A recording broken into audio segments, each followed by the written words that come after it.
The January transfer window is open, and one of the big early moves looks to be that man, Bournemouth's Antoine Semenyo.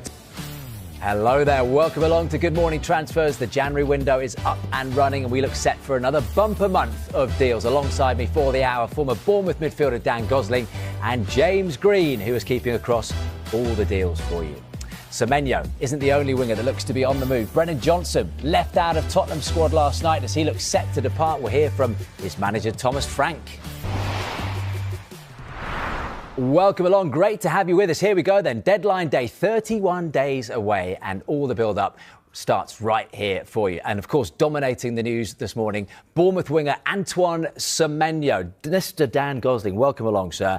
There was talk he had the whole of the top 5-6 clubs in the Premier League after him, which is no surprise, really, given what he's done this year in the last couple of years at Bournemouth. Later on today, Jeremy, morning to you. Is there a chance, then, that if this deal doesn't get wrapped up ASAP, that Semenyo could play against Arsenal tomorrow? Yeah, absolutely. Certainly at Chelsea, Andoni Iraola was giving the impression that Semenyo hasn't played his last game for Bournemouth, and they would be included against Arsenal this weekend. He played the full 90 at Chelsea.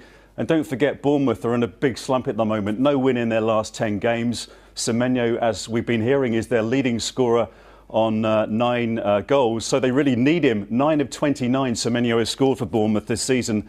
If this deal does go through for £65 million, Bristol City are big winners too in this deal, because they have a sell-on clause of 20% on any profit on the original sale. So 10 million to 65, you can do the maths. It could well be over £10 million for Bristol City. They'll get better, but yes, it's going to be a struggle this year, I think, especially if Semenyo goes in the next week or so. And do you think there's a risk, though, that they might get it wrong once and what that would mean?